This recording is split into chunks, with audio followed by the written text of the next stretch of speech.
Attention! Attention! This session of the Priority 1 Congress of Economic Advisors livestream will come to order for today, February 13th, 2021. All attending via our multicast on Facebook, Twitter, YouTube, and Twitch may do so for free if you are attending in person at Quark's Bar Instance Number 4. Be sure you've paid the 50 Gold Press Platinum admission fee or face immediate audit. I, Grand Nagus Winters, will be joined tonight by FCA Council Member Selick and our very special guest tonight, Mike Ambassador Cale Fatum, Star Trek Online's Community Manager. Mike! Hello! Thank you so much for joining us tonight. Really, really excited to have you on the show. Thank you so much for having me. I appreciate it. And I appreciate even more that Selick is here at 2 a.m. his time. Well, it's 2 a.m. my time as well, you know. I appreciate that both of you are awake at this hour. Yes. And also, what is wrong with you? Yes. Well, you see, we're just big fans. We don't have enough time. Yeah, we're just big fans of Star Trek, you know. And that makes sense. Yeah. So how's the last week been for you, Mike? Busy behind the scenes with Star Trek Online? The last couple of weeks have been actually great because right after a release, my work tends to not let up. There's still a bunch of stuff for me to do, but it's not quite as insane. And so I've had time to work on some projects I've been trying to get the time in on. I don't know if you saw my tweet the other day asking people to format some of the old fiction blogs for me. I did. But I have now finally, after 3 years of doing it in my spare time, and I should have just asked the community in the first place, but I finally got all of those blogs entered in game now. Nice. That now is I awesome. just have to, make images for each of them. Right. And then figure out with Al where in game they make sense to go. Yeah. So it may be another 3 years, but we're starting. There's progress being made, it sounds like. Yes, but, exactly. Yeah. I can only imagine, the build-up to a release, I would imagine it's very busy on your end, coordinating, getting ready for release day, because all the blogs and everything are coming out, so... Yeah, I can just imagine. I mean, 90% of my job anyway is doing blogs and images for blogs and scheduling blogs and, I'm going to say proofreading blogs, and you're going to get a bunch of comments later of like, what's he talking about? Nobody proofreads. Anyway. So Selick, welcome to the show as well. How's the last 7 days been for you, dude? Oh, I have a...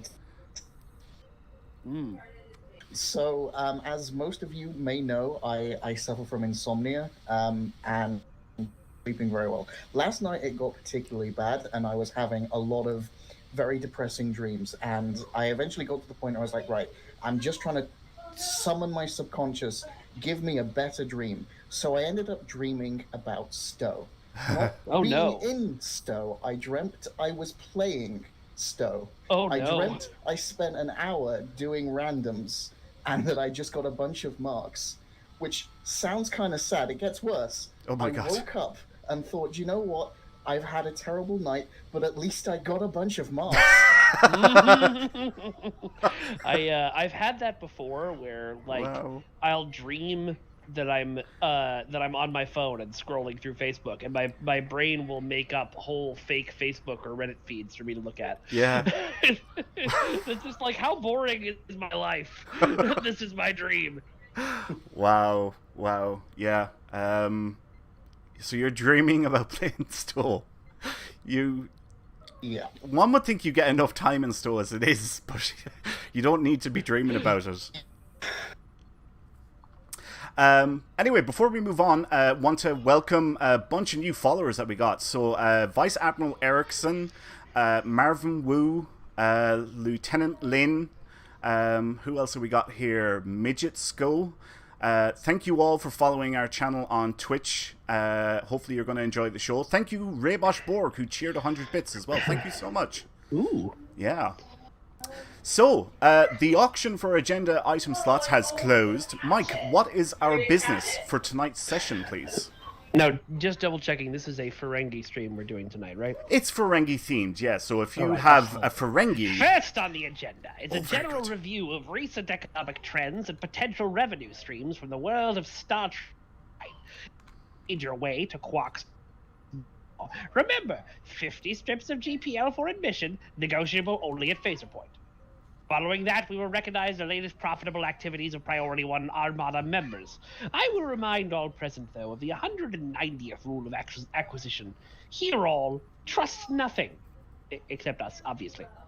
With the official agenda out of the way, we turn our attention to tonight's business opportunity. War is good for business, and tonight we're headed to Dyson Ground and all its very well-paying activities.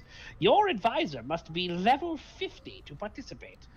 One would think that you might have a background in theatre, or... Perhaps a little bit, and also a lot of practice lately in making voices for the stories I'm reading my daughter at night. Nice, nice. That's if you ever decide to move on from Cryptic, we can offer you a position here. It won't be paying, but we can offer it to you anyway. Fantastic. Not paying? My God. Blasphemy, blasphemy. Blasphemy. But let's preface business with a little pleasure. Advisors, for our very first giveaway. Yes, Selic, we're giving this away for free. We are giving away a special requisition pack Ferengi Decora ship, because tonight is Ferengi night. And this Decora starship was very generously donated to us by Captain Jardeth. So thank you so much, Captain Jardeth, for donating this awesome prize. I price checked these prior to the show. They're currently selling for approximately 25 million EC. So even if you don't want the ship, that's a nice bit of EC to get your hands on. And remember, you can't get these ships anymore because they were taken out of the Infinity Lockbox. Isn't that right, Mike? Yes, they were. Yes, they were. That's a good point. Yep, so you cannot get these anymore. So anyway, for your chance to win this Ferengi Decora starship, we want you to type in the word Beetle into your chat now.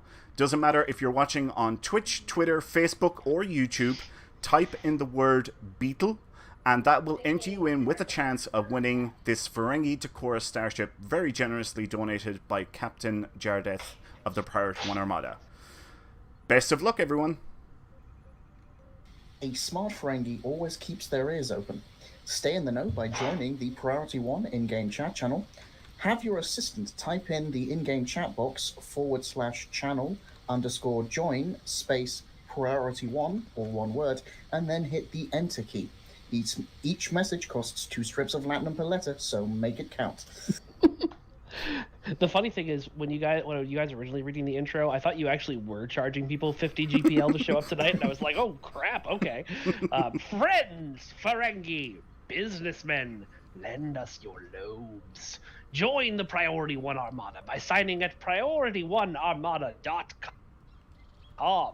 Schedule of fees and bribes, with a full portfolio of both Klingon Defense Force and Federation fleets. The Priority 1 Armada has plenty of profitable opportunities for all advisors, and they'd be remiss not to mention the special Priority 1 Armada Alliance.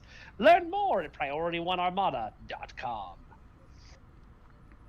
Don't trust a man wearing a better suit than your own, but always trust a Ferengi with Priority 1 Armada swag.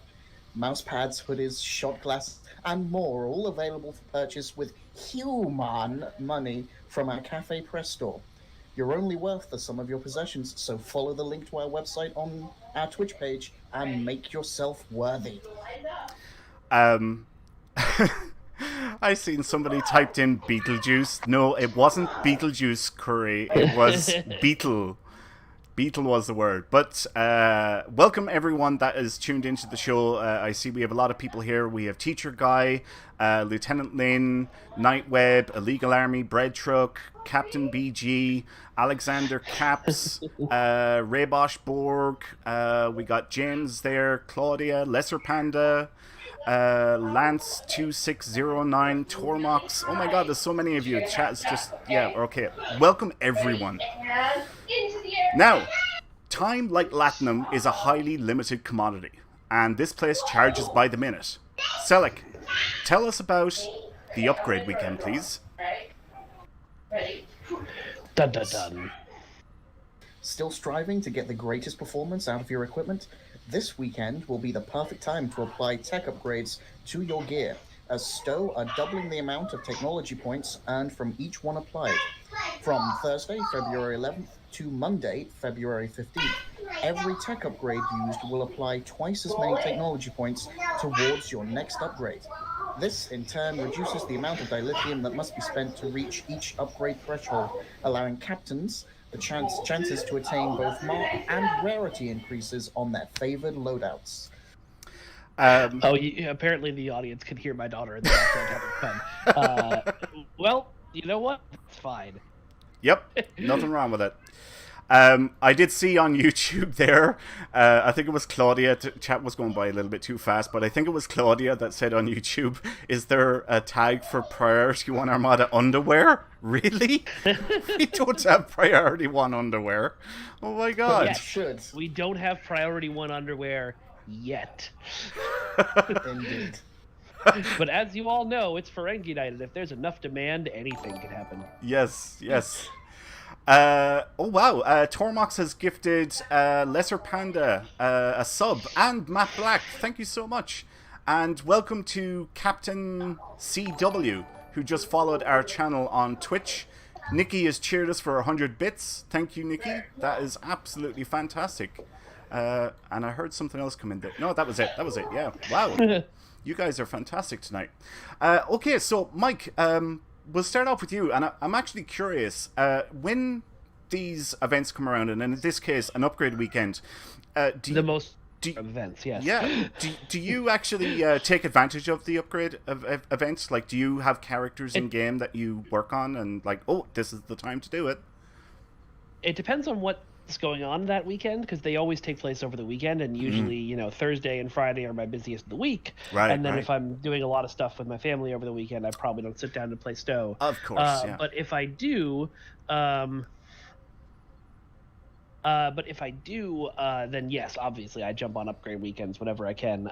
My main character, the one I'll be playing with you guys tonight, everything he has is already Mark 16, 15, whatever the highest one is, gold. So I don't use it for him, but I'm starting to build up my my Klingon recruit, and I've got a Romulan Delta recruit, and I've got a Jem'Hadar, and I've got my Federation character who is 65 but otherwise utterly useless. So I have to get him working together. Right. Very good. Yeah. The funniest thing about upgrade weekends is that, as soon as one's over, it's like the end of Critical Role. As soon as an upgrade weekend ends, somebody's like, "Is it upgrade weekend yet?" Yeah, I know, right? Selik, how about you? Are you taking advantage of this upgrade weekend? Have you got any characters that you've got to level up gear on or anything like that? I have indeed, and because cryptic weekends begin on Thursdays, I've already done most of my upgrading, which is awesome. Yeah, that's fantastic. I actually do have a fair bit of upgrading to do, but I've just been so busy the last couple of days that literally the only thing that I have been able to upgrade is one console on one of my characters. I haven't had the chance to sit down. Hopefully tomorrow I will. I'll start going through my characters and finding the ones that need upgrading in space and ground, and start doing it then. But yeah, so far I've only upgraded one console. That's it. Wow. Anyway, let's move on to item number 2. Mike, tell us about the 2021 Anniversary Legendary Bundle, please. As a part of celebrating Star Trek's 11th anniversary, DO is proud to announce the second major Legendary Bundle. Woohoo. That sound you hear is the audience booing me. This bundle celebrates some of the most iconic and beloved ships in Star Trek history on both the Federation and Klingon sides. Booing intensifies. Each ship comes with all of the skins, traits, and consoles these ships have had throughout their long history in Star Trek Online, and a brand new trait you can unlock for your entire account. The 2021 Anniversary Legendary Bundle will have a normal retail price of 25,000 Zen, but will be 25% off from February 18th to March 4th. During this introductory sale, it's the best time to get your hands on 4 legendary ships and everything else below. 2 100% off T6 ship coupons, 500 low buy, and a little bird told me there might be a low buy sale that weekend, which would make that enough to get a ship. Ships of any faction unlocked. 6 ship slots, 6 experimental upgrade tokens, 11 ultimate tech upgrades, 11 master keys, 11 R&D promotional ship crafting packs that can open into a number of powerful and popular tier 6 ships, including the Constant Glass. Oh, yeah. A Grethor And to the pack, the bridge officer, the Boreth monk robes outfit, and the title got to 11. The 4 ships in the pack are Bird of Prey, legendary Excelsior Miracle Worker Heavy Cruiser, legendary Vorcha Command Support Cruiser, and a mystery. A mystery. Because we haven't revealed that one yet. Exactly. Although I think people in chat are going to be like, but we know. I tell you what we'll do is we'll move on to item 3 now, and we'll talk about the individual ships, and then we'll talk, we'll at the end then we'll go over all 3 and this blog Sounds that Mike good. just read. So, Selleck, why don't you tell us about the legendary Burrell Bird of Prey, please? No matter how many new forms of the Bird of Prey the Klingon Empire might produce, or how many technological leaps they make, they keep coming back to the Burrell class. You simply cannot improve on perfection. The legendary Burrell Bird of Prey is the latest and most powerful Burrell that has ever been produced by the KDF. It marries the classic aesthetics of the Burrell with the most modern of technology, and an eye on the systems that worked the best for this class in the past.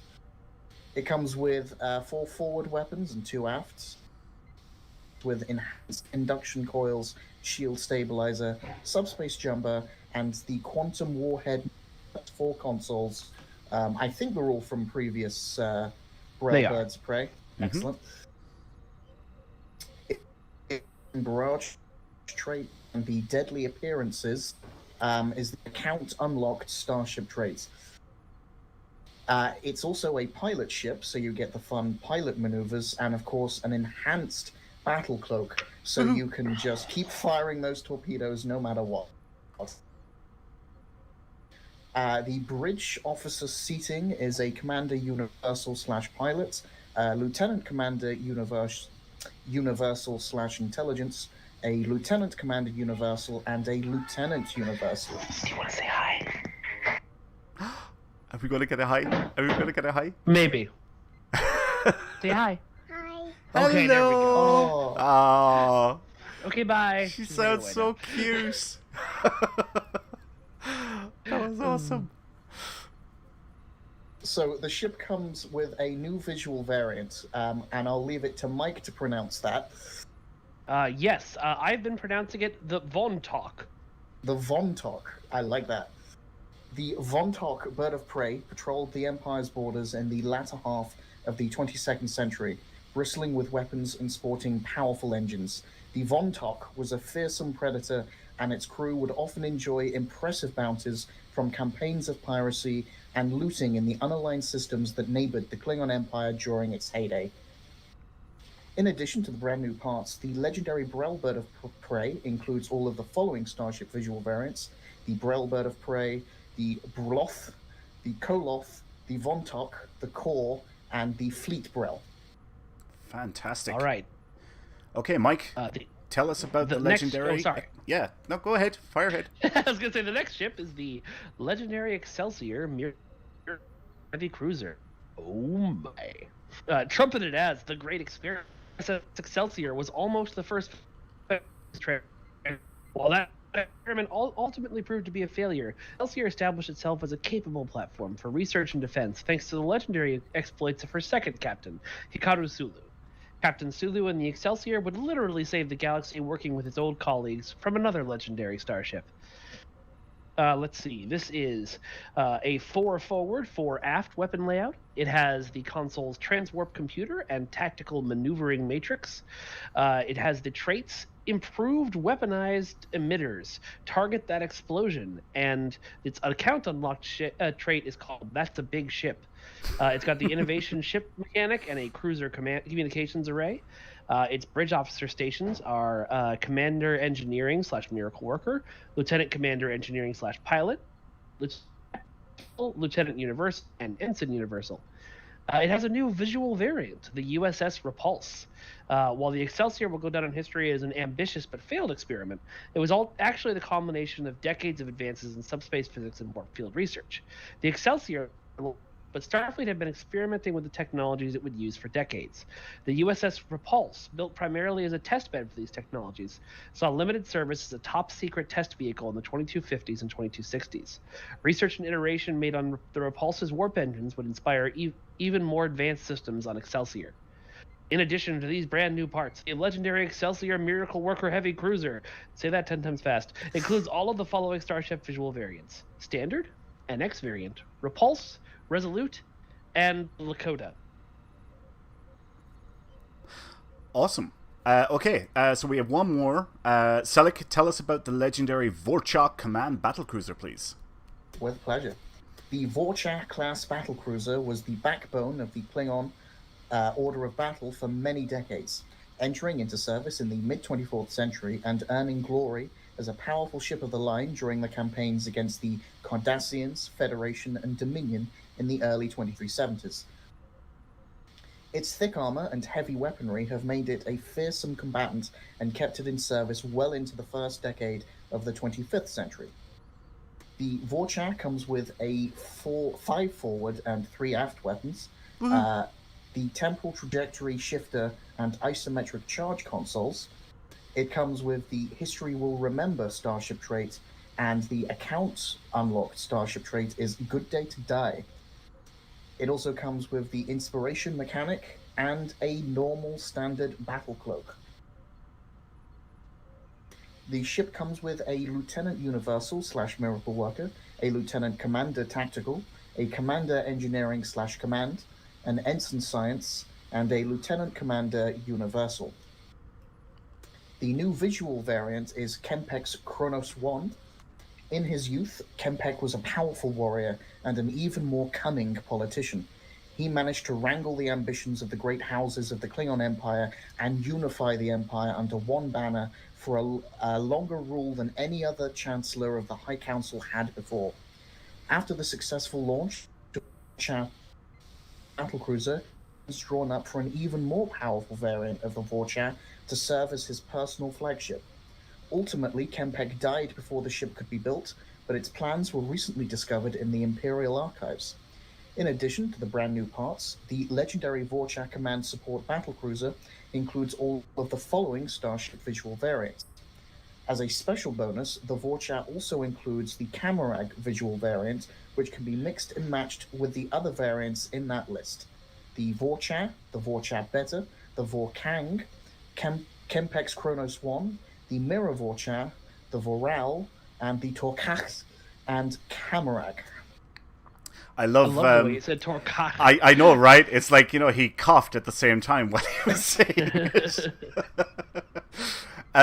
Right. Look, well, Klingon isn't my first language.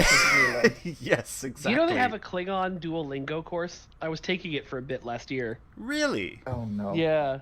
It's what was great. it like? It was good, yeah? I mean, it's just Duolingo. So, they're teaching you phrases, but it's Klingon, and, right. Klingon don't have words. The language doesn't have words for things they didn't say on the TV show. So instead of the man walked the dog, it's like the warrior charged into battle. Right. Riding a Targ. Yeah. Okay, so Mike, we'll start off with you. I suppose one of the only questions I can kind of ask you is, have you tried these ships yet, since you're one of the devs? Not yet. Not yet. I don't usually go into the test servers and dev magic myself stuff to play with, mostly because I'm really busy doing stuff. Play is to have Jeremy and Thomas on the stream this Wednesday, when I will then play with all of the ships for your amusement, and probably explode a little bit, but And that's this coming Wednesday on 10/4 yes. Weekly? And this Wednesday. Awesome. And do you want to just let everybody know how to tune into that stream? Do you want to let everyone know? If you aren't watching, we do a stream every Wednesday at 4:30, 10 Forward Weekly. We play the game, we answer your questions. It's 4:30 p.m. And it's /Cryptic Studios, or on the Facebook Star Trek Online page, and back to Star Trek Online's YouTube at some. because that allows me to cut out a step and I don't have to export it to YouTube after I'm done. Nice. Okay, Selic. I suppose the first question I'll ask you is, do any of these ships pique your interest at all? Rather unfortunately, every one of them. Ah, right, okay. You say unfortunately, I say very fortunately. I don't actually have and I've been holding off because I was planning at some point to just buy the Klingon starter pack, because that includes that and other things for 2000 Zen. But this legendary version, it tempts me. It's got pilot maneuvers. Yep. It does. And I love the Excelsior. I really enjoy flying it, despite the difficulties with some of the seating. And the Vorcha is the sister ship of my favorite ship, the Ambassador class. So I've always wanted to get that. But every ship in this pack just screams out to me. Well, the next question. But if you look at Reddit on the forums, all of the ships are trash and no one would ever buy them. So I'm glad. Yep. There's going to be one sale, at least. There'll be a hell of a lot more than that. So my next question is, are you going to pick up this bundle?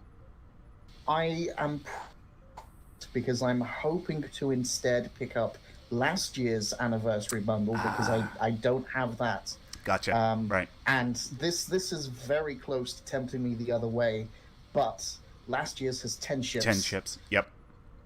So it's probably ultimately going to swing back to last year's, but at some point, this pack, I'm sure, will be mine.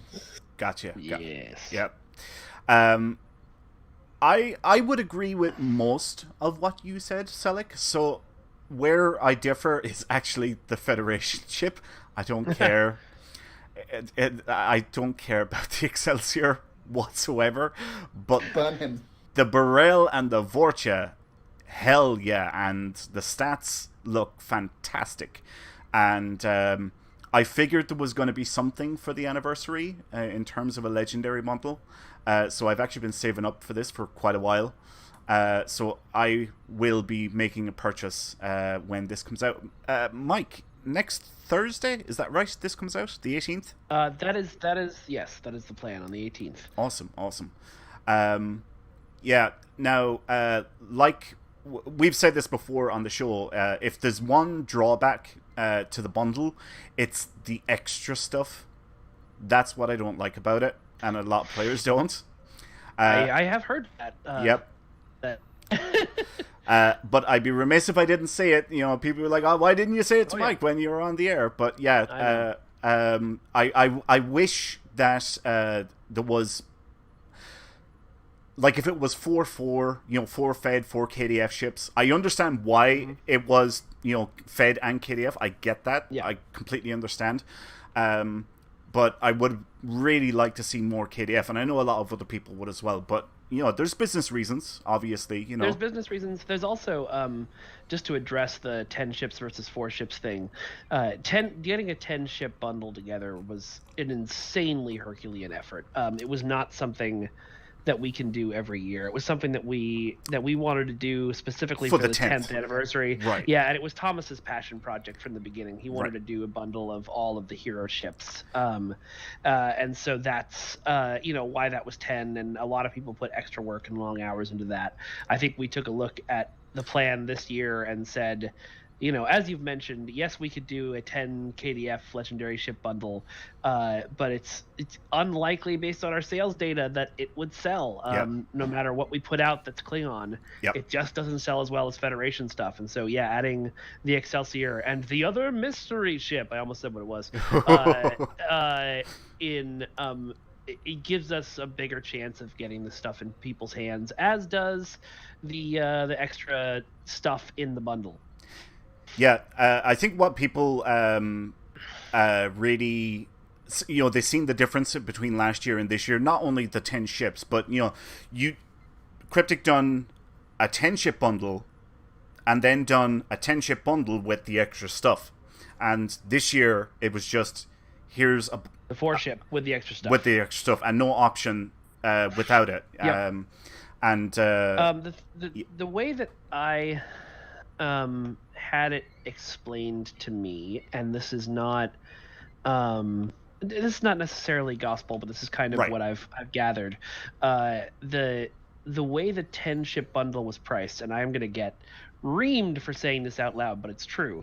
The 10 ship bundle, based on the actual worth of those ships, was actually sort of underpriced. And there's 1,000 Reddit comments coming my way saying, no, it isn't. I've done the math, but trust me, or don't. I know some of you don't.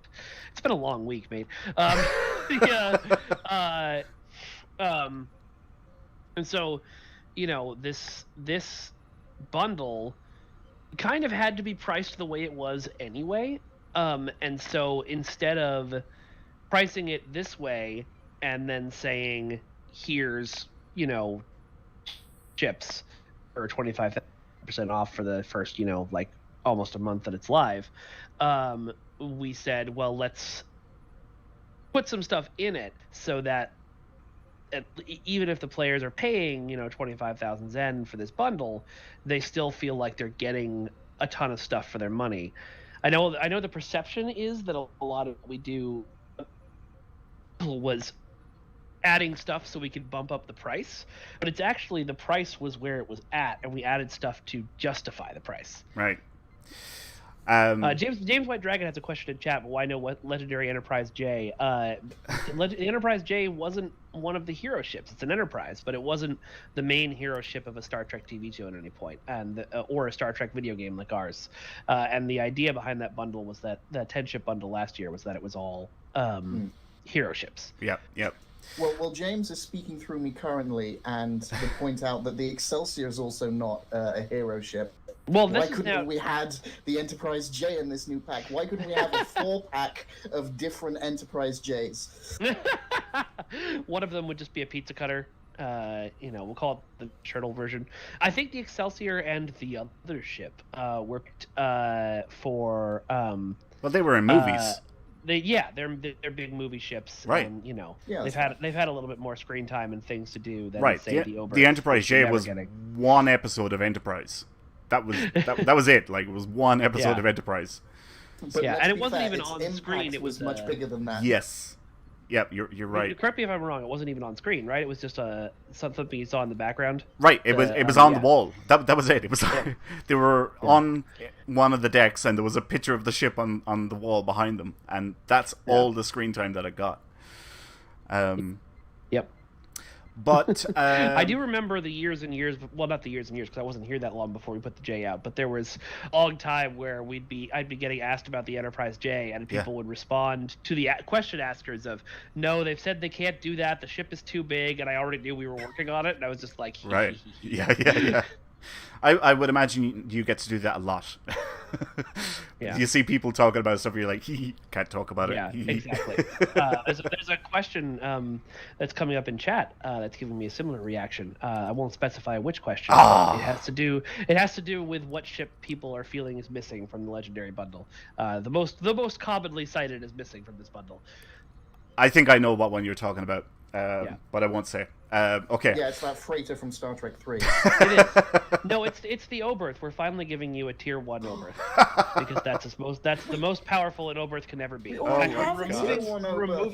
removing all versions of the Oberth, and we're making leaving one that we're making tier 0, perhaps tier -3. That sounds like a challenge. The ship's trait will be, "This ship is so ugly. Why do you like it?" And activate it. When you activate any bridge officer power, the ship will explode and get 4,000 ship injuries. I'll tell this you is how you get Reddit on side, Mike. Yes, exactly. I'll tell you what I do like about this bundle, and I have a follow-up question to it, is the holographic bridge officer of Worf. And this is the first time that we've had a Klingon on-screen character on the KDF side. Like, we haven't had Martok. Ooh. We haven't. This is the first one. Like, there is one or two. We haven't done a Martok Hufflepuff? Yeah, no, there's no Martok. Why the heck haven't we done? I know. I have been meaning to say this to you guys for quite a while, actually. Because, you usually do the holographic bridge officer for the Vegas. STLV, Right. And I'm like, every year, it's always a Federation one. And I get the whole Feg versus Klingon thing. But every now and then, it might be nice to throw in one. And, you have the character model already created since he's in there. Yeah. So, Martok, put that, a little request there, now, maybe. there's more to creating a bridge officer than just... Right. We have a model, we click the button, and now it's a bridge officer, but yes. Yeah. This is the first time that we've actually got a Klingon bridge officer that was an on-screen character. And I would like to see more of that. I think that's really, really cool. Also, something that you mentioned at the beginning of the show, and you heard it here first, folks, because Mike said it, that there will be a Lobby sale that weekend. I didn't confirm or deny anything. All right, okay. The rumors are. There's an interesting thing. Like, my first week on the job, I announced a sale early, and I got in so much trouble for it because part of working free-to-play games, I don't think this is really too inside baseball to say out loud, maybe I'll get in trouble, but part of free-to-play games, games where, in-game transactions are the prime way of making money, right? If you announce a sale early, people stop spending money to wait for the sale, and then you don't get any money for like a week or 2 weeks, and it's really bad. So I can never officially announce a sale until it goes live. Yeah, no, that's understandable. Yeah, because if people know it's on the horizon, then they're going to be. Yeah, it's obvious. It makes total sense. So let's see. I don't think there's any other questions. I think we've talked that pretty much to death. I thought I saw one in chat that I wanted to answer, but maybe I didn't. Nope, I didn't. If I could have a Martok as a buff, it would be glorious. Glorious. Yes, agreed. Really intimidating though. Like, you've got Martok on your away team. How do you ever feel comfortable leading it when Martok is on it? One thing that's been interesting, so I'm trying to write a fiction blog right now. It's one of the... I'm writing it even though no one's asked me to, so I don't know if anything will come of it. Alan Paul may take a look at it and be like, what? No, we didn't ask you to do this. Don't do this. But there's a... I wrote that one a while ago about Martok and Gempok's relationship that kind of went into the sort of feelings of fear that Martok has been having around Gempok. And I kind of want to do a follow-up of that to explain, what he's doing with Ja'ula and why he's working with her. But it's very strange because it means going inside Martok's head and putting fear and anxiety and doubt in the head of the perfect Klingon. And I'm like, this feels weird trying to figure out how to make this work. Ah. Yeah. Right. Yeah. Do you know what I just realized, guys? We actually haven't announced the winner of our first giveaway. That's because it's me. We've totally been stuck on these ships forever, so I think we actually better do that before we move on. Right, the lines are now closed. You had to type in the word Beetle, and the lines are now closed. And this was for a Ferengi Decorah starship, very generously donated to us by Captain Jardeth of the Priority 1 Armada. Thank you, Captain Jardeth. We really, really appreciate your generosity. And the winner is Lance2609 on Twitch. Congratulations. You have won. Hey, yeah. Congratulations, Lance2609. It's actually one of my other names. Is it? Yeah. Right. Sorry, I'm reading chat here. Yes, congrats, Lance. You have won the Ferengi Decorah starship. So, if you can please contact us and let us know what your in-game @handle is, I will get that prize sent off to you at the end of the show. So, congrats again. His in-game @handle is mfatumdev at... Oh, really? Is it? Really? Yeah. I think I've got him on my friends list. I know who you're talking about. Yes, so, great, I see Lance there. Yeah, Lance, so just leave us a whisper, send a whisper to the Priority 1 Twitch channel, and just give us your in-game @handle, and I'll get that prize sent off to you. Okay, let's move on to item number 6. Mike, tell us all about the 25% key and keyring bundle sale, please. Temporal anomalies? Temporal phenomena have opened a hole to an alternate universe. Fantastic sale, captains. Sometimes.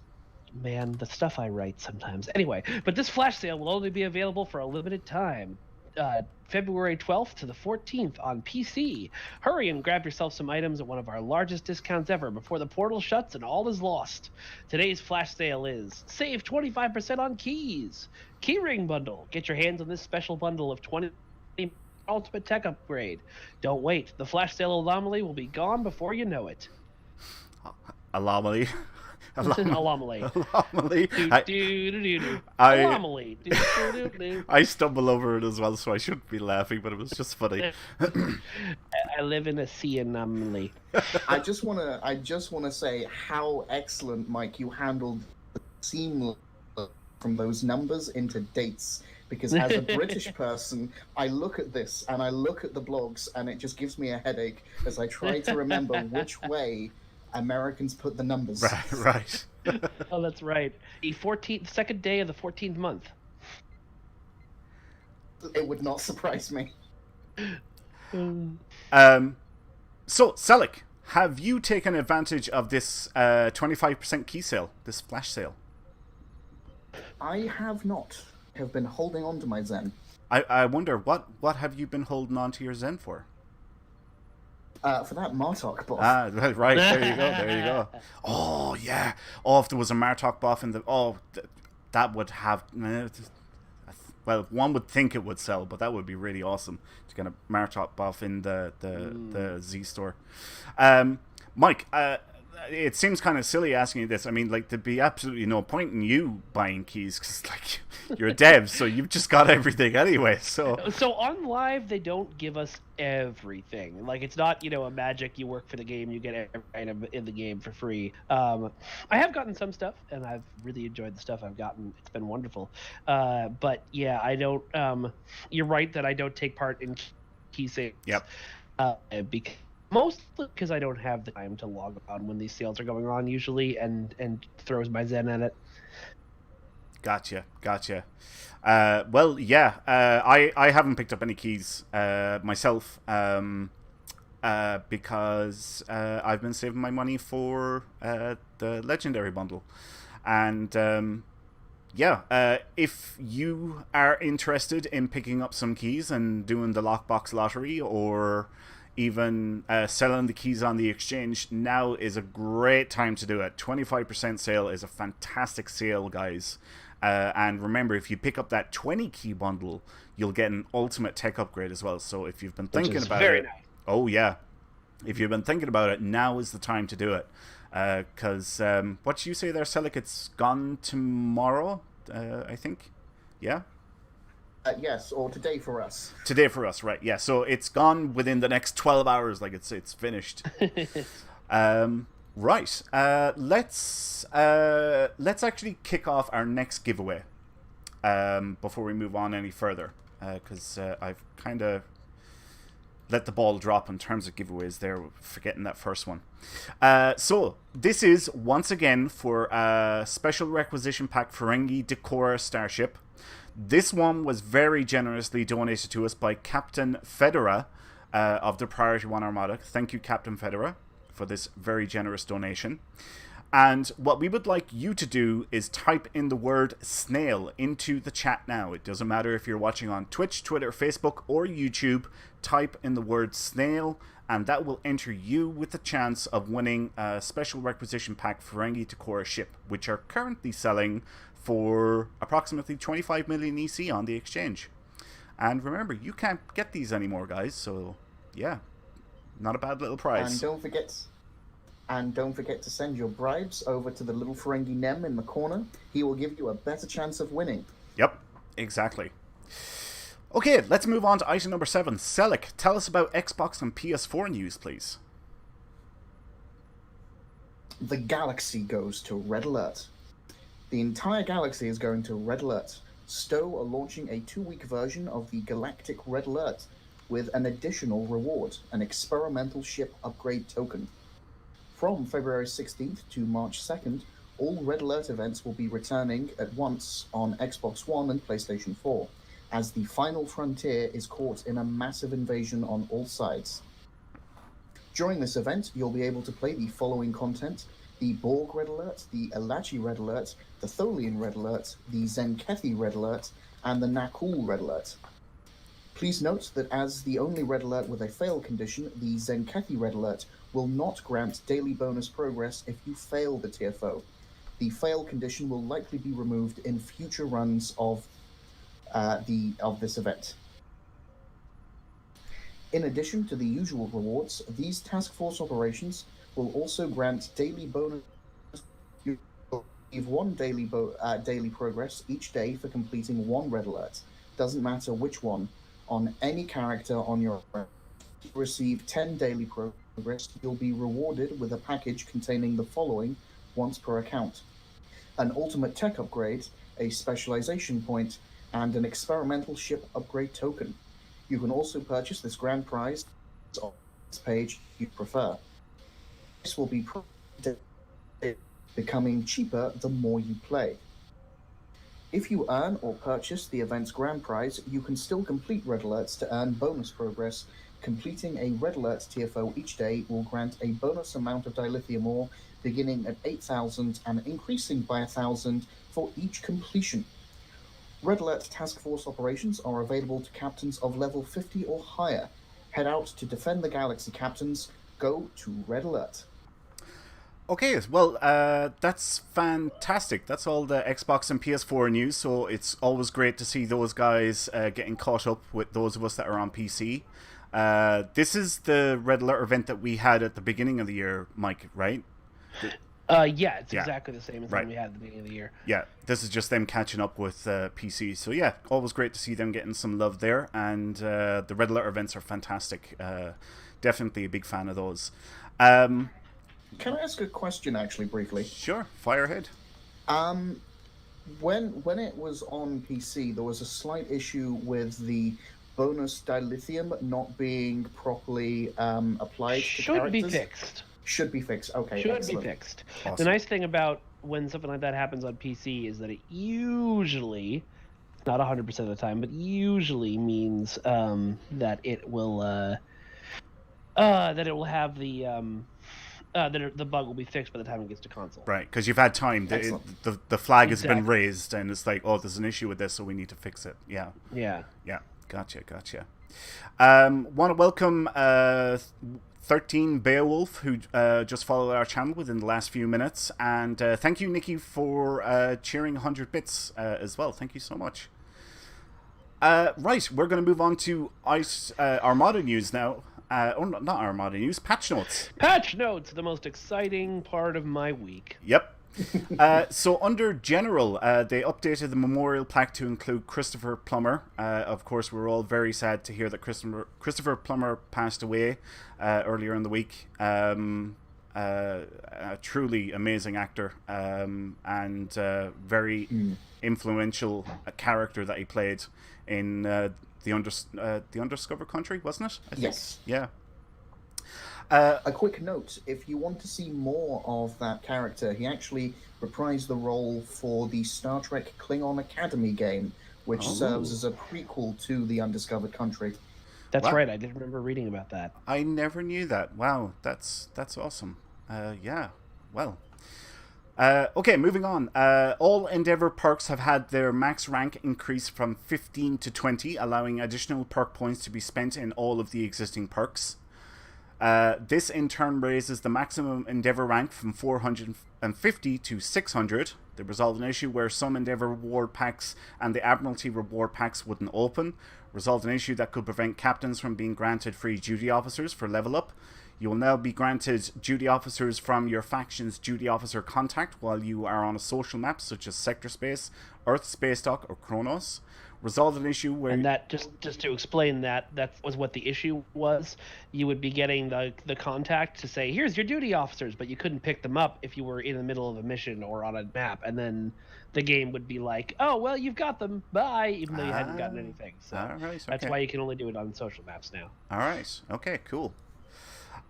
Resolved an issue where claiming Warrior's Blood blocks claiming Bat'leth of Stovacore on account-wide, removed equip restrictions from both versions of the Quantum Warhead module Universal Console. They may now be equipped on any starship.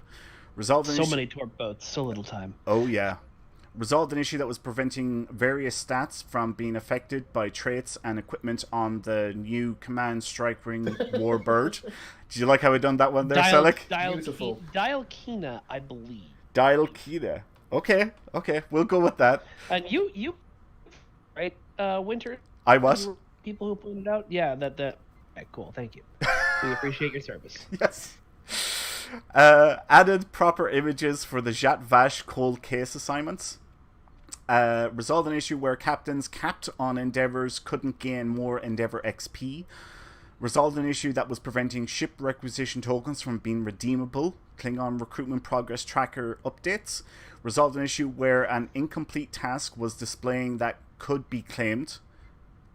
Resolved an issue that was causing random queue count progress for the fight for glory to not show properly. And resolved an issue that was causing specialization points to not track properly. That was only a display issue. And resolved an issue that was causing the unforgettable category to not display properly. And under known issues, there is a known issue preventing the donation of duty officers to fleet projects. Hopefully, sure is. That will be fixed in the upcoming patch on Thursday. Hopefully. Nudge, nudge, wink, wink. Yeah. Our programmer is on it right this minute. So, Gotcha. Well, not right this minute. It's Saturday night, but he was working on it on Friday. Last I talked to him, I think he just couldn't get it fixed in time for that emergency update. Yeah. Well, there wasn't much of notice before the Thursday patch, so that's totally understandable. I didn't think that it was going to be finished for last Thursday, but hopefully this Thursday. Yeah. Welcome to Azalepid. Sorry, I'm known as the Butcher here, Mike, for butchering names. So yes, he has struck again. I am very sorry for butchering your name, but thank you for following our channel. We really, really appreciate your support. Hopefully you're enjoying the show. If you haven't entered in for our current giveaway, we are giving away a Ferengi Decora starship, and we want you to type in the word snail, and that will enter you in with the chance. Welcome to Captain RTK01 as well. Welcome. They just followed our channel on Twitch. So yeah, be sure. Oh, Shadow Poet, welcome as well. They just followed our channel. Cryptic Studios just followed our channel. Fantastic. Okay, right, we're moving on to Armada news. So, as always, this coming week is TFO Thursday in the Priority 1 Armada. This event is for all Priority 1 Armada members and offers a chance for us to team up together and earn marks, XP, and more importantly, dilithium. To check the time of this event, open up the fleet window, click on the events tab to see the event in your local time zone. I'm opening up the fleet window as we speak. Click on events, and there is TFO Thursday. In-game will always convert to your local time zone. The Priority 1 Ferengi Alliance fleet is now working on a short list of 16-hour upgrades that places various NPCs on the colony world, so well done there. The Priority 1 Romulan Republic fleet is working on its final Tier 3 upgrade for the embassy and only needs about 900k dilithium. The fleet is also working on the Tailor for the Fleet Research Lab. Duty officers. Yep. Nope. All that's filled already. It's just the dilithium that it needs. Excuse me. Moving on to the KDF side, the House of Grilka fleet finished working on a project to place a chef on the Colony World fleet holding earlier in the week. Next up, the Klingon High Council fleet has nearly unlocked its second Tier 3 upgrade on the Fleet Spire.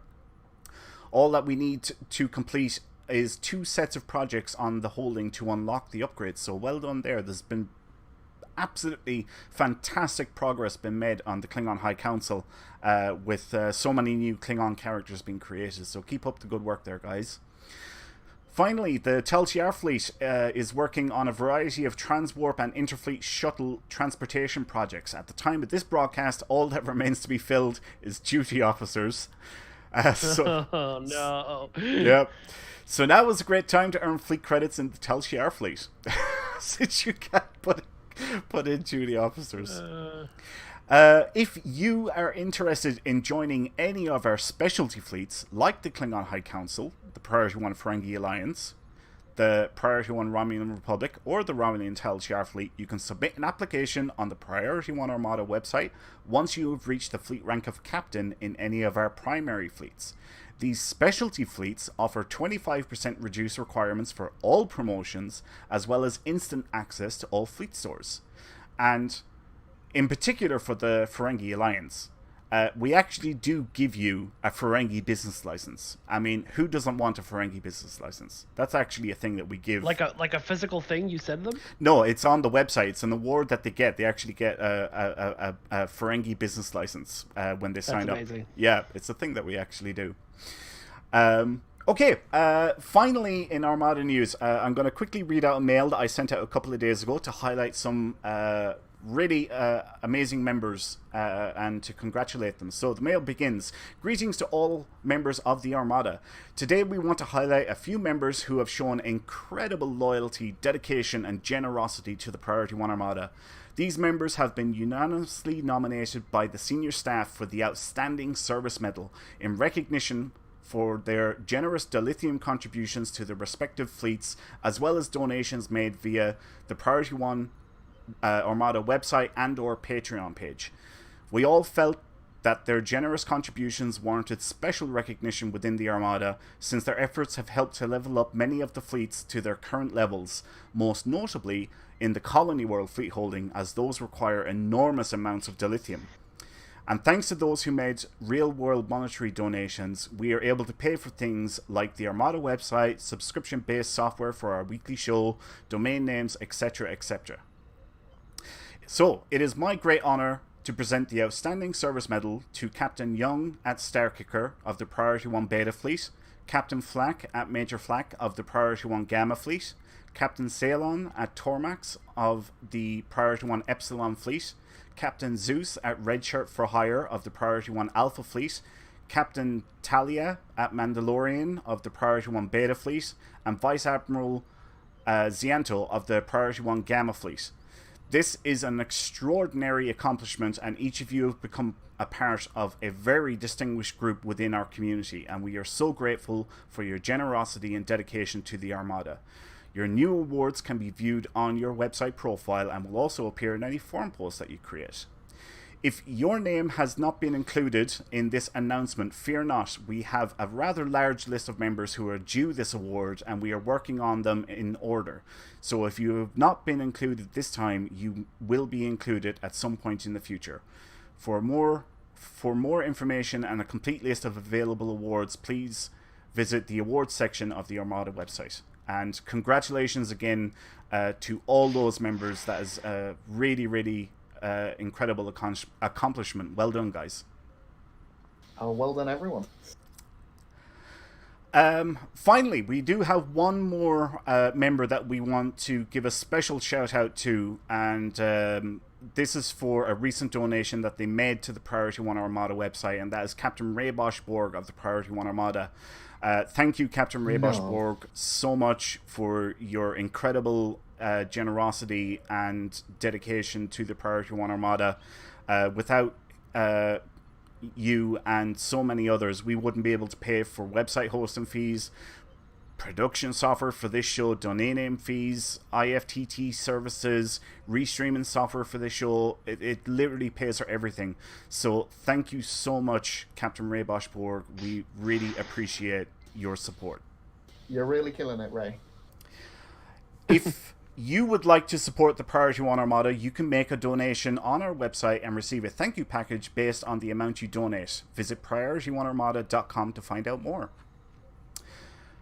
Okay. So, just a brief aside, a special shout out to @MidnightTLC, who has indeed tried to bribe me with Picard lockboxes. That's awesome. Loving the hustle. Man, there's so many people here at Cork's Bar that's joined us tonight. This is fantastic. Okay. It's because of my... Exactly, yeah, without a doubt. That's one word for it. Okay, so we are going to move on to our away mission segment. And we're going to Dyson Ground tonight. So change your specializations if you can or want to, guys. Or choose to, yeah. Yep. I'm just changing mine over to ground. And yeah, we'll figure out an instance. We're probably going to fill up 3 or 4 instances as normal or as usual. But we'll try and get as many people in together as we possibly can. Welcome Green_101 who just followed our channel on Twitch. Thank you so much. We really, really appreciate your support. We are just heading off to the Dyson Ground Battle Zone. This is our away mission segment where we all team up together and we're basically going to earn currency. So dilithium, loot, XP, elite marks, all that sort of stuff. All right. I am... Now that I'm done doing my Admiralty and Duffing, I'm going to warp there. Oh, you don't have it as a transwarp? No, I thought I did. Should be the second last one. Nukara Prime. No, that's not it. Okay, well, I guess I'll head there the old-fashioned way. Yep. Take the what's the closest? What's the closest to that? To the sphere? Yes, Sphere of Influence would get you there. Actually, yeah, if you took that transwarp. That's a good point. Let's do that.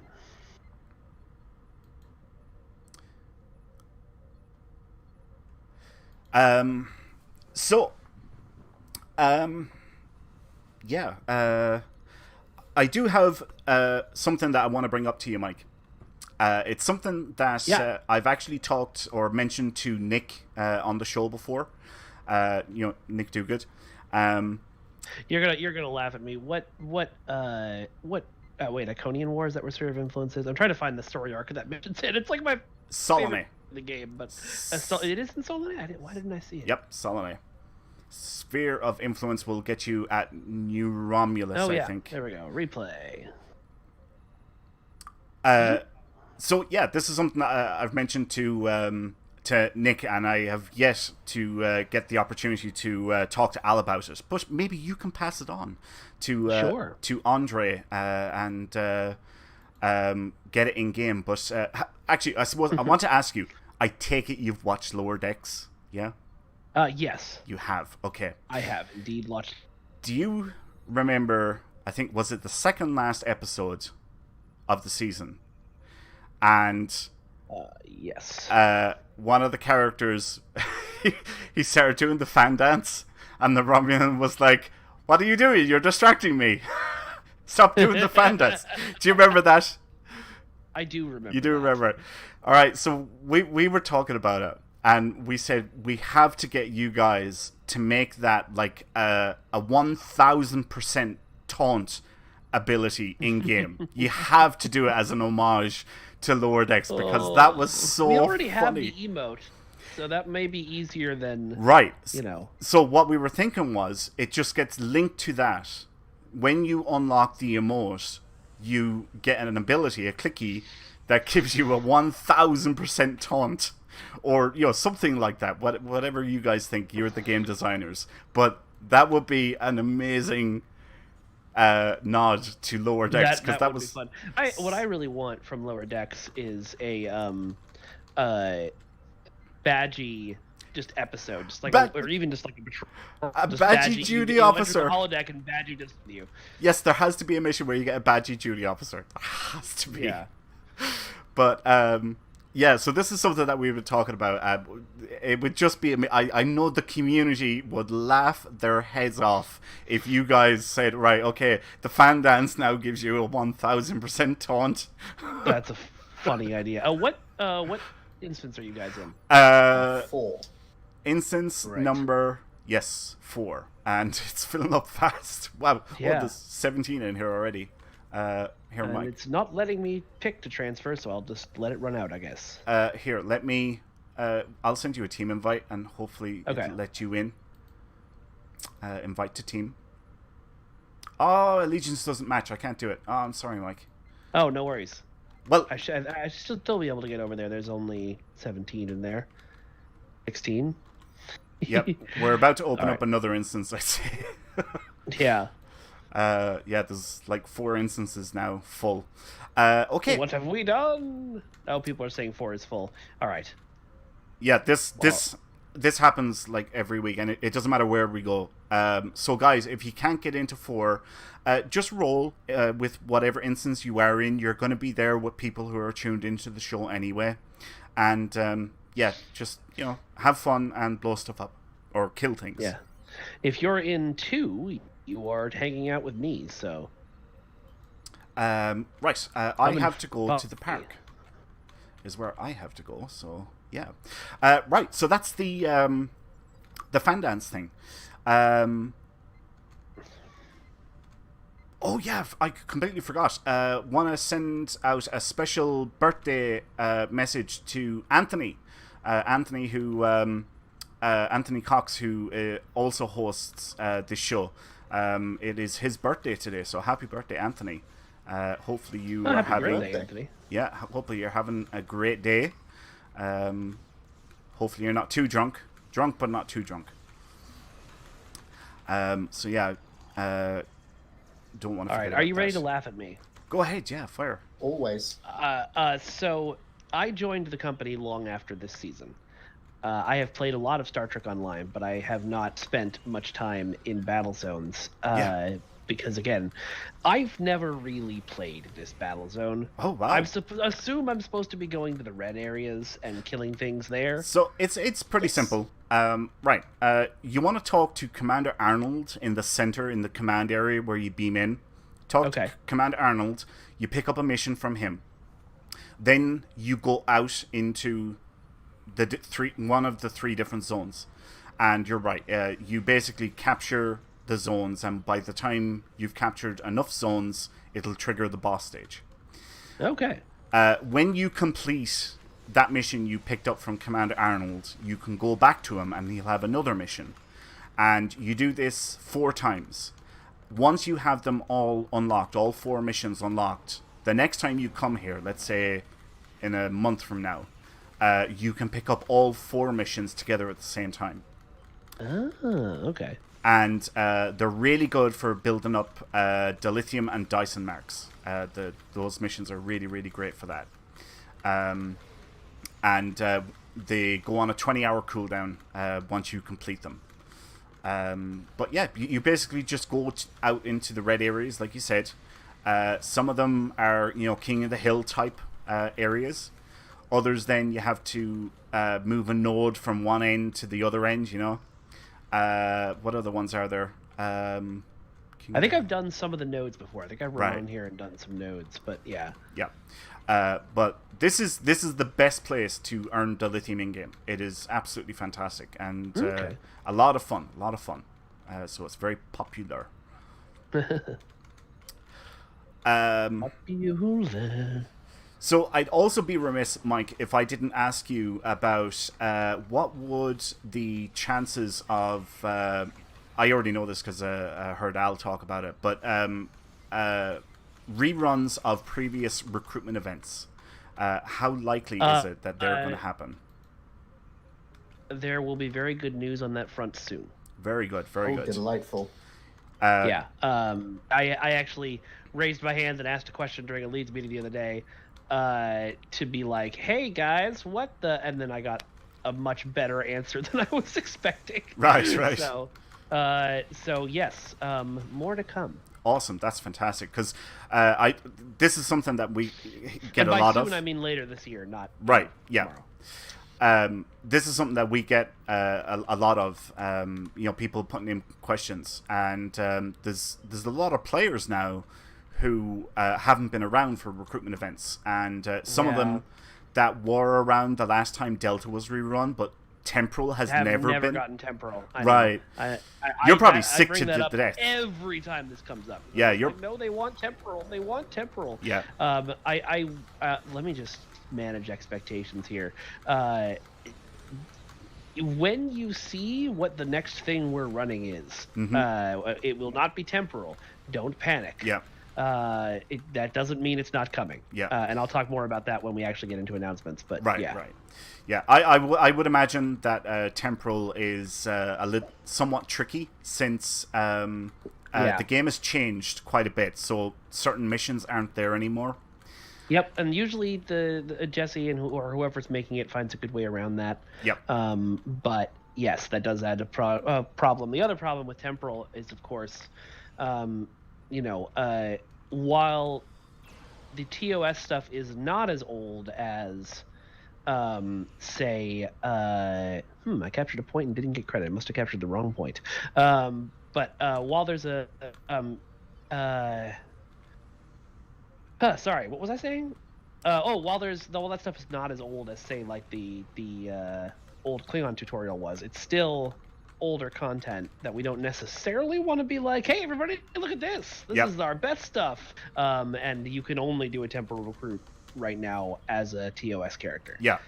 So, we'll have to figure out what to do with that. Yeah. And I don't know what the plan necessarily is, but... Well, that's great news that, recruitment events are on your radar, because, like I said, it's something that we get a lot, ask them when they're going to be doing a recruitment event. Yeah. And like you are probably asked all the time, people are always asking for temporal because they weren't around the last time it was run. Yeah. Well, one of the things that I always find so interesting in the data we collect, we'll do things like the captain boost, or legend, or like a recruitment event, and sort of the thought process amongst a lot of us is sort of like, well, all of these people have like been playing the game for so many years, or like when there's a lifetime sub sale, like who's gonna buy that, and then it does super duper well. Yeah. And so we're like, okay, I guess that is something we should be doing more of. And I think that's why the idea of running recruit events has come back up again, because the response to the Klingon recruitment event was so high. Yeah. No, recruitment events in general are absolutely fantastic. I love them, and I know a lot of players do, because the buffs and the rewards that you can get, they're great. They're absolutely fantastic. And I remember when Delta ran, and I had probably a dozen alts at the time. I was like, I don't really want to go crit. I hadn't gone mad on my alt-ism yet. Yeah. And I created one of each, Fed, KDF, and a ROM. And I had so much fun because I had to do all these objectives and everything in it, and it was a lot of fun. I really enjoyed it, and they're great.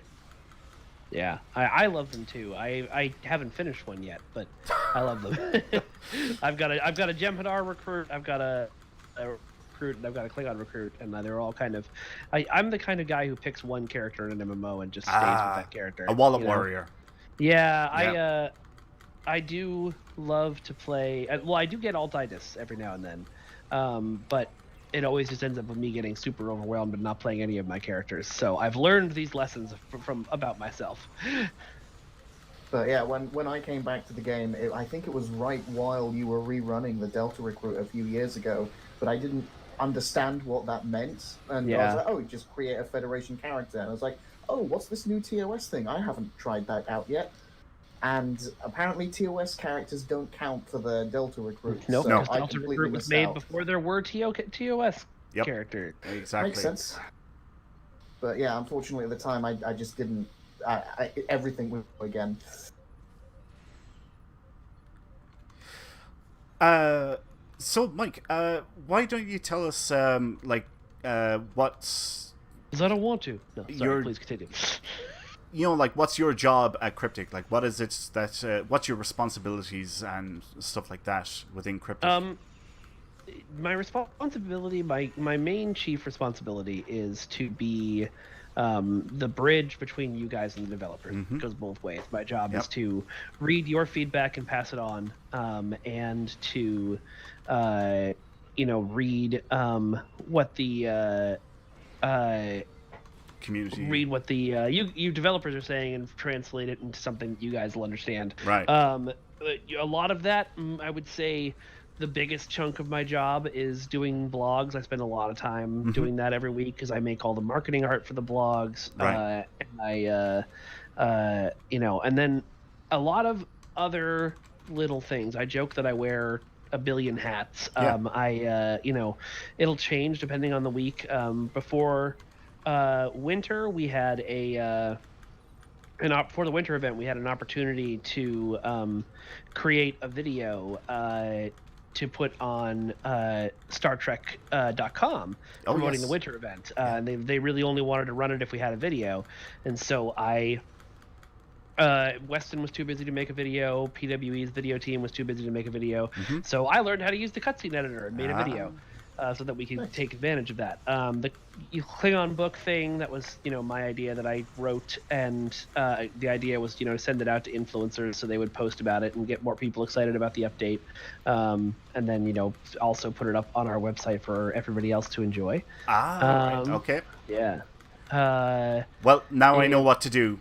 Because I was going talking to you about that after the show. I was like, I don't want to do something, and he gives out to me. So, all right, I get it now.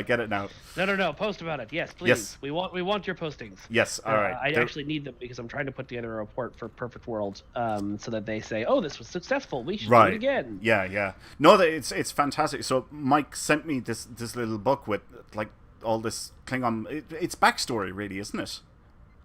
Yeah, it is. It's the backstory of the 3 Klingon spirits you meet in Grethor. And the backstory on that is initially, because I knew that Ja'ula was going to go to Boreth and go through kind of a Christmas Carol-y trial where she fought the past, present, and future versions of herself.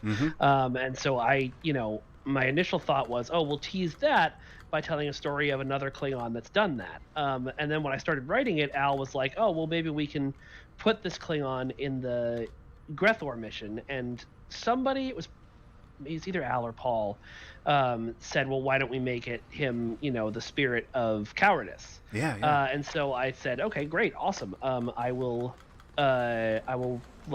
with that. And I wrote the first one. And then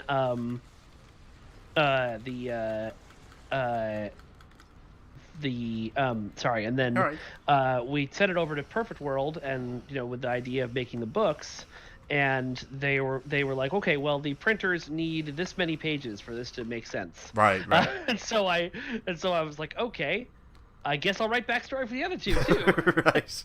And that's how that all came about. So yeah, was fun. Yeah, no, I love getting to write for this game. It's the other part of my job that I didn't mention is that I am, in addition to the community manager for Champions Online, I am also their writer. So I do a lot of writing of dialogue or item descriptions or things for them. Yeah. Wow, that's awesome. Yeah. So it would be fair to say, communication is basically the job, communicating from one group to the other, and it goes both ways. It's from the community to the devs, and from the devs to the community. Yeah, and that's thing. Trying to make sure that people understand each other and everybody sees each other as people. Right. Yeah. Exactly. Yeah. So, do you only ever get to play still when work related, or do you ever? No, I play take in my spare time. Yeah.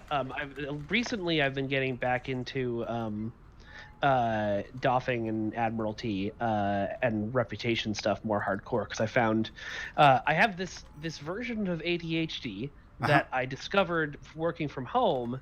I can pay attention to virtual meetings much better if I'm playing a video game that doesn't require a lot of thought. So like Hades worked really well, for example. Yeah. And just doing mindless doffing really helped too. Right. Okay.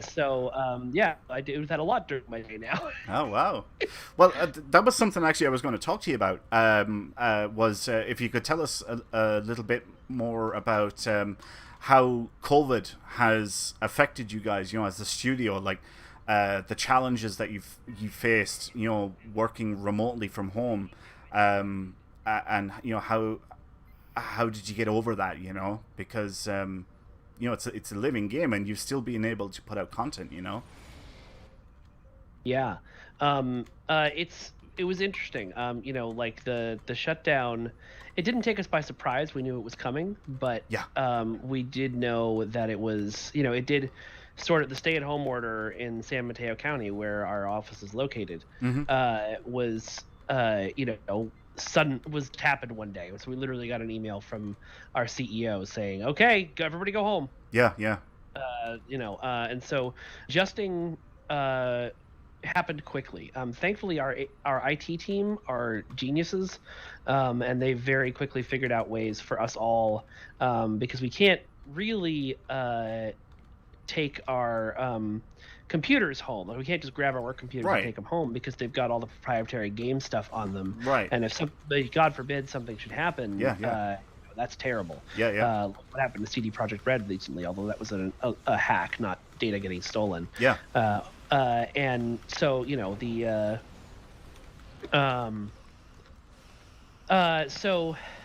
a swarmer attacked me right as I was in mid-sentence. But we have a software now that allows us to remote into our computers, and that works really well sometimes. Some things, like in the editor, are a lot more of a struggle to use. But, we do what we can, and I think we've done a really good job of finding a a way to keep up our efficiency while still, while working from home, to the point where Cryptic is now, I think, considering letting people work from home more often, which is great. Wow. Yeah. Yeah, I've heard similar issues from people that work in editing for like television and movies and stuff. It's a lot harder than you'd think to work from home when all of the stuff you need isn't on the internet, and it's not easy to connect to it remotely. Right. Yeah. I would imagine you guys, you're on the phone constantly, video conferencing. I imagine that sort of stuff is... Lots of emails, lots of chats over Teams. Right. Yeah.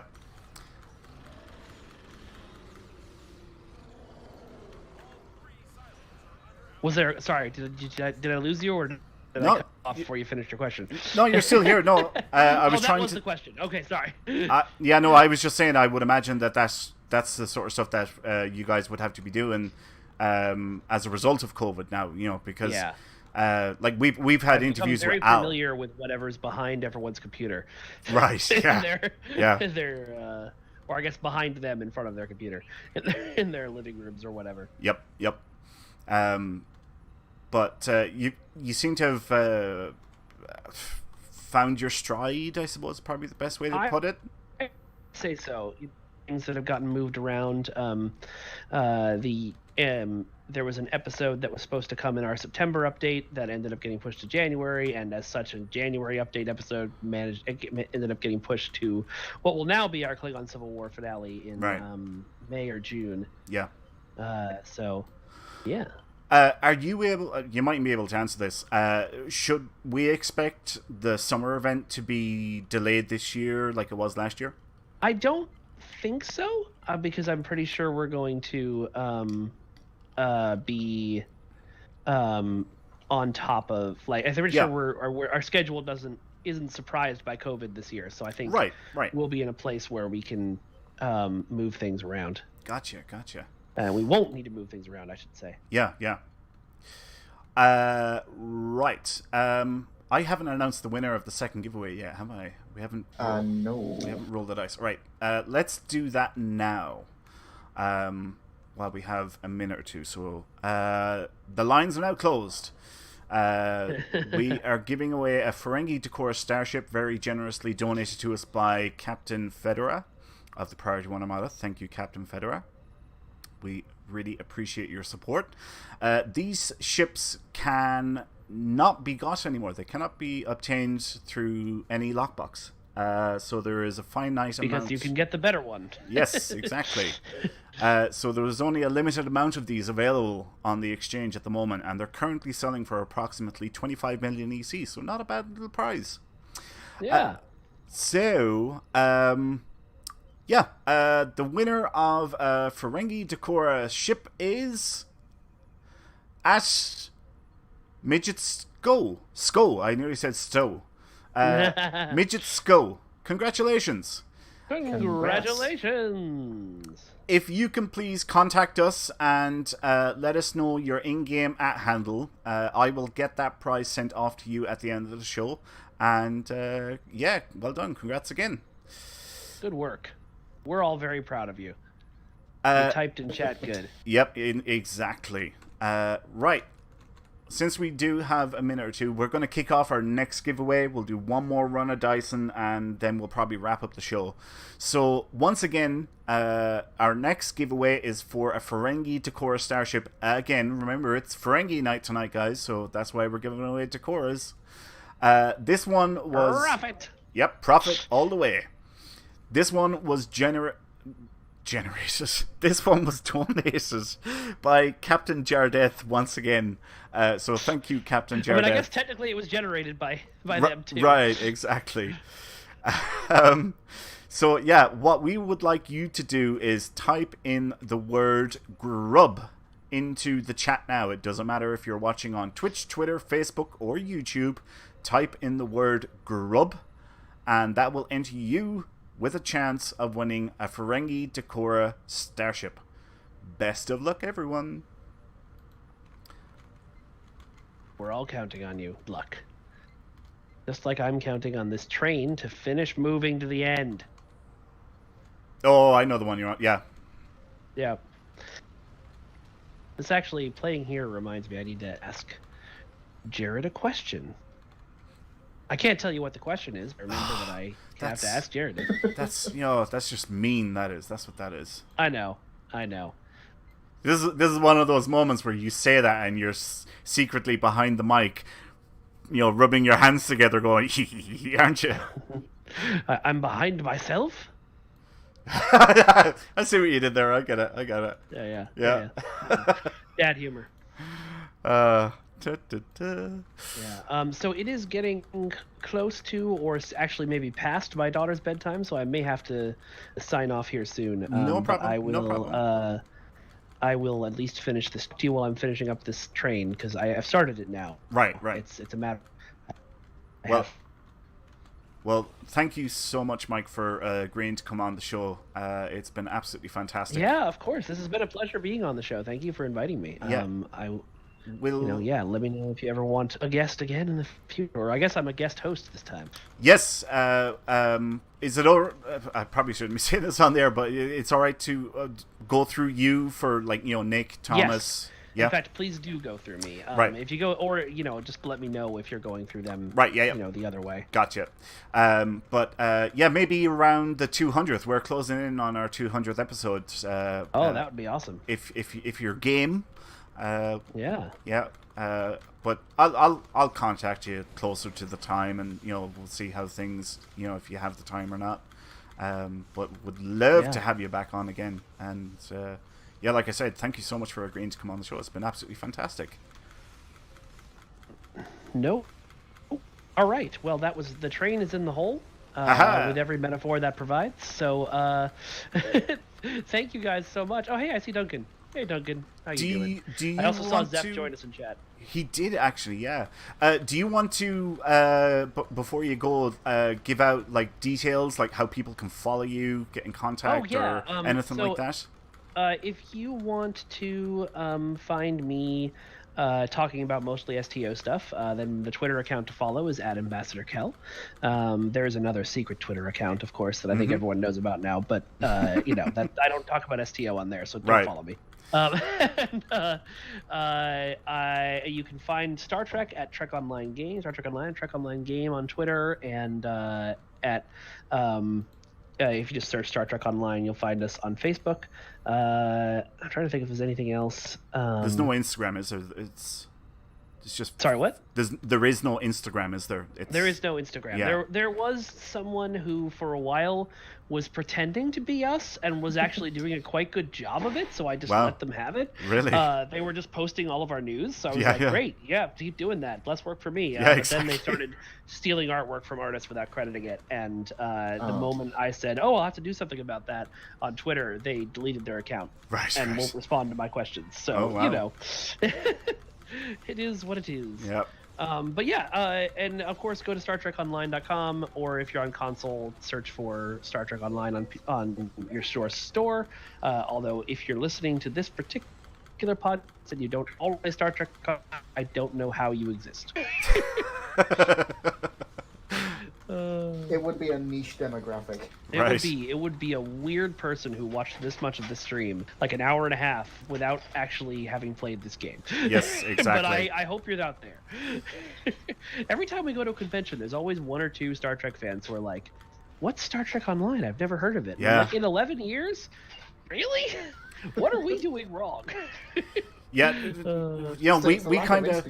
we kind of get that too. Like we get people signing up and they're like, "Oh, I seen a Twitter post from a friend, about Star Trek Online, and that's how I found out about it." And then they find out about us and they end up joining us then, and we actually see the similar things pretty regular. Yeah. Zeph said, I heard if you scream loud enough on Reddit, Kale shows up. No, it's the opposite. If you're nice to me on Reddit, I show up. Nice. Be nice, all of you. Be nice. Reddit? It's just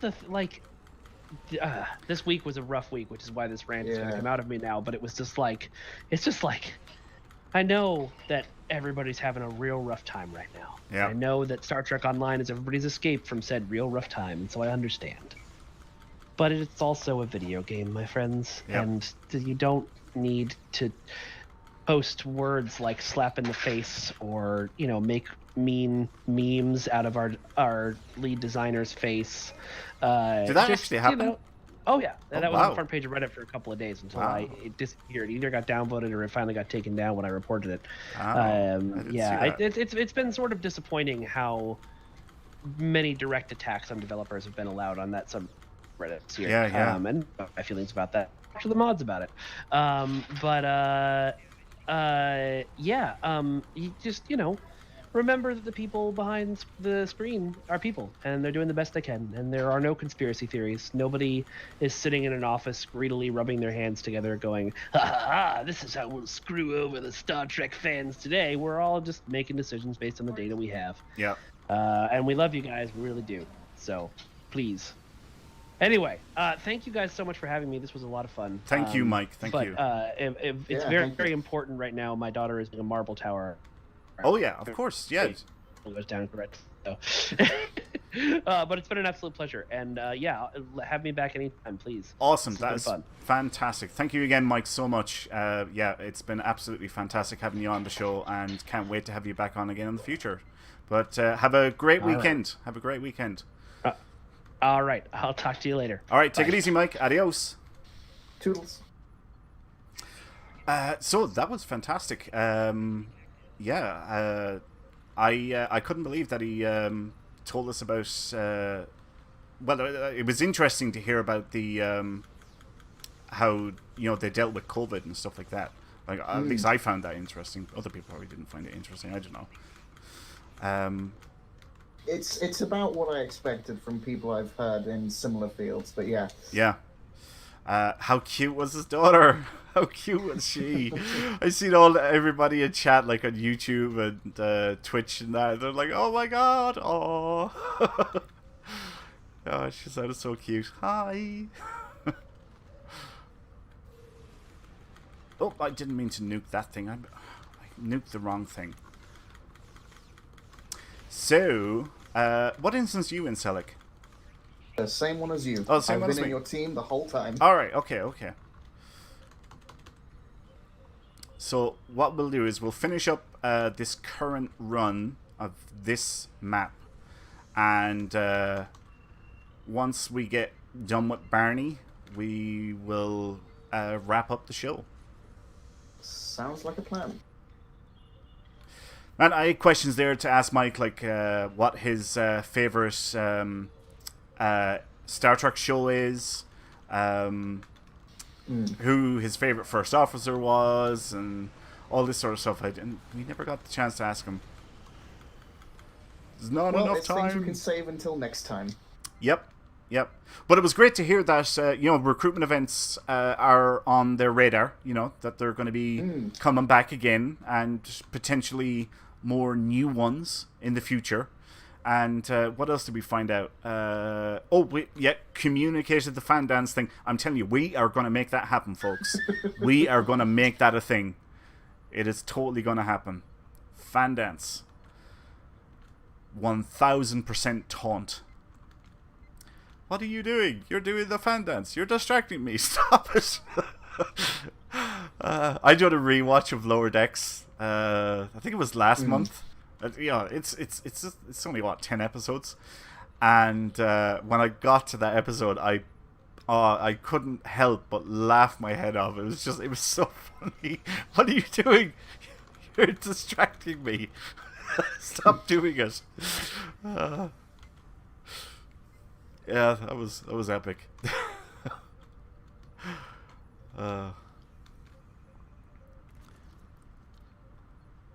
So recently, because of, mainly because of you and the amount of times I've heard you talk quite positively about it, I decided to give Stargate a go, because I've never actually watched it. Oh, you serious?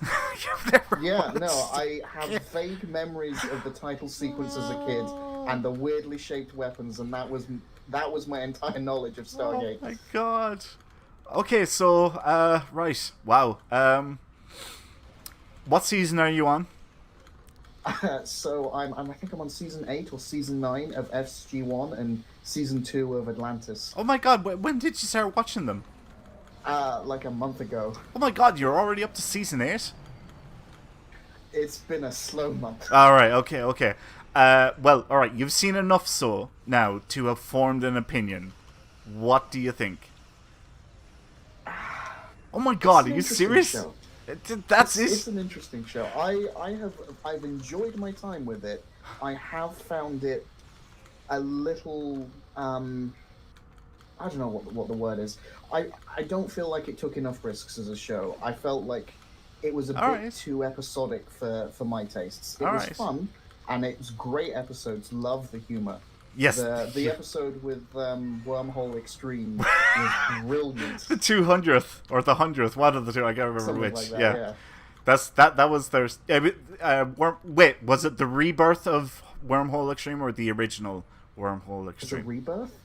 All right, okay, so that's the 200th episode. The 200th episode, they're doing the movie because the show got cancelled after one episode. I'm looking forward to that. Yeah. It's a good episode as well. Yeah, you're gonna enjoy that one. But my main criticism of the show is how many clip shows do I have to sit through? Because more than one per show is too many. Yes. I love Stargate. I think the humor is fantastic. Like, Richard Dean Anderson, he is the exact same sense of humor as me, and I just get everything that he does. I mean, come on, you had to have loved the the Groundhog Day episode. Do you remember that one? Yes. That was hands down my favorite joke he's ever told so far. Was the in the middle of my backswing. In the middle of my backswing. Do I remember you mentioning it right? That it was like it wasn't in the script or something? Yeah. Because it did feel like it came out of nowhere, and it was brilliant. The delivery. Oh man, it's so good. There's so many. How about the one? Did you get to the one when the Tok'ra came to the base and they had these armbands that they were going putting on the team to enhance them? Yes. Do you remember that one? Yes. And O'Neill, he's like, "Hey, Siler," and he hits him on the shoulder and he throws him over the guardrail and he kicks the wall of the general's office and he's like, "Shouldn't we be out there doing the damage instead of in here?" Oh man, I love that show so much. It's so funny. Oh god. Yeah, I love Stargate. I really do. It's just such a great show. Yeah. What do you think of Atlantis? Actually, you said you're on season 2 of Atlantis. How you liking that one? I must admit, it's been landing slightly better for me than SG-1. Wow. I think it's hit a few more of my more serious sci-fi interests a little bit more. Yeah. Like the time travel episode where you find out that like the first time they actually arrived there, they pretty much all died. Yep. I loved that episode. I was really worried when it was like, because it's the format of a clip show, and I was like, oh no, you haven't done another clip show in this damned franchise. But no, it turned out to be fine, and yeah, brilliant, clever episode. The characters aren't quite as good as SG-1, but it makes sense because it's a much newer show. Right, yeah. Like, it takes a bit of time to warm up to them. Yeah, exactly, yeah. It takes time for the writers to get to know the characters. It takes time for the actors to get to know the characters, and yeah. And I've just been introduced as to Jason Momoa as a series regular. Yeah, that's right, yeah. Yeah, he was pretty good in it. That's right, I actually forgot that Jason was in that. But I think a Stargate MMO would be amazing. I would love an SG-1 or a Stargate MMO. That would be fantastic. Yeah, there's a lot of potential there. Oh, another episode from SG-1 that I particularly enjoyed was the one where one of the characters basically he's a barber and he keeps getting memories of like Jack O'Neill and the team. Yeah, you know that guy. What was his name? Howard or something. Is Homer in the Simpsons. Yes, yeah, and that was the whole joke. That was the joke because O'Neill loves The Simpsons. Yeah, brilliant. I love the few comments as people are like discussing the stories, being like, "I feel like these go old. They're a little played out now. You've had how many stories with them in? Like, I think it's time to." There were a couple of little meta jokes about Stargate in general that I really enjoyed. I'm trying to think. No, you wouldn't have. Has the Camelot stuff happened yet? Camelot? No, that's a no. Okay. Right. Yeah. Oh, do you mean the sword of what's his face? Yes. Yes. I think yes. Yeah. All right. So we've met the new bad guys. Big bad. The Origin. I can't remember the name. Yeah. Origin and my God, what was their name? The Ancients and the. Wow, I can't believe I'm blanking. It was oregano or something. Oregano. The Ori. That's Ori. it. The Ori. Oregano. Oregano. Where the hell did oregano come from? I knew it was an O. Oh my God. Yes, the Ori. God, I can't believe I spaced on that. Jesus. Right, so you're there on them, right? Have you seen? No, of course you haven't seen any of the movies. Are you going to watch the movies when you're done? Because that's it. I watched the movie, the original movie, years ago, and I enjoyed it, but it wasn't. I didn't enjoy it enough to think, oh yeah, the show's gonna be brilliant. So I sort of let it fester for a little bit, and I couldn't get hold of it. But yeah, I have been very impressed with the show. It wasn't actually until the Wormhole Extreme episode, that I realized practically all of the characters from the movie had been recast. It had been that long since I'd seen it. I just assumed they were all the same actors. Ah, right, okay. Well, there's 2 movies. There's there's 3 movies. There's the original movie, and then there's 2 other movies that are set after the end of season 10 of SG-1 that tie up the loose ends. That's why I was asking, are you going to watch the movies when you're done? Yeah, there's The Arc of Truth and there's Continuum. They're the 2 movies. And of course the original then as well. Right. Let's kick off or announce the winner of our last giveaway. I'm just looking at I'm finally looking at chat. Everybody, the Ori, the Ori. It was the Ori. No one said oregano? Yeah, nobody said oregano, apart from you. You were the only one.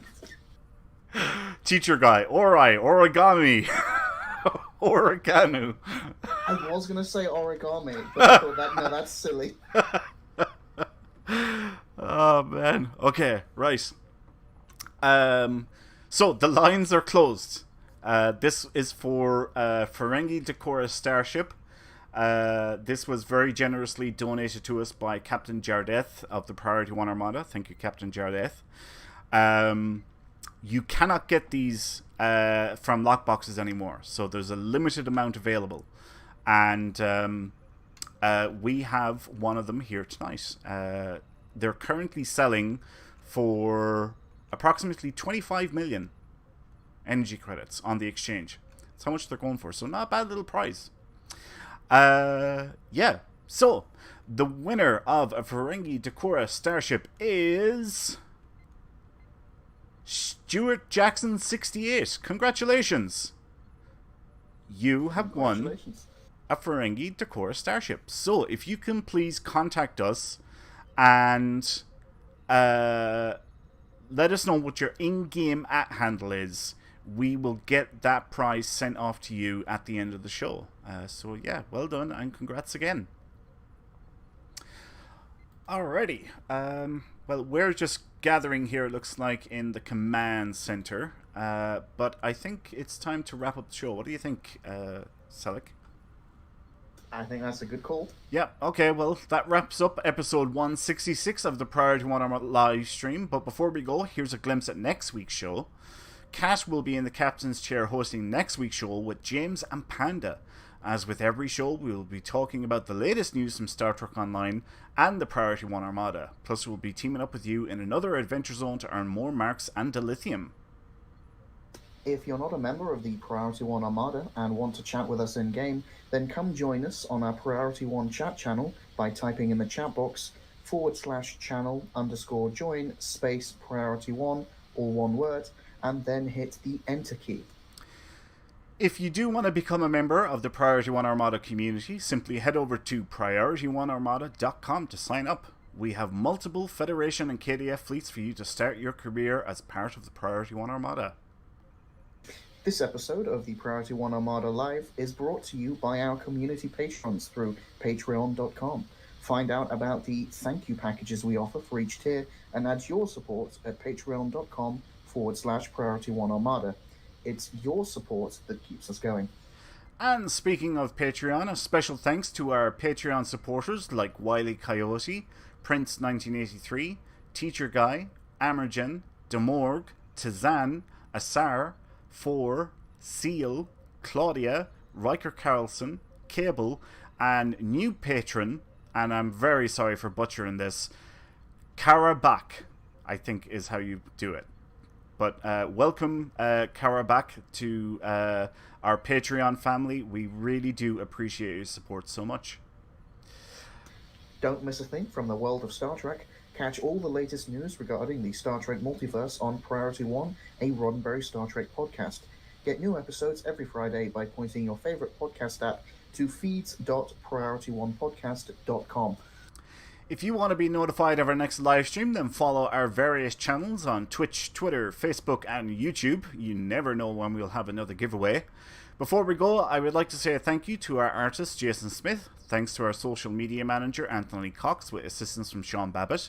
I would also like to say a very special thank you to my co-hosts, Selleck and Mike Ambassador Cale Fatum, Star Trek Online's community manager, for joining me this week. And we hope to get Mike on again soon.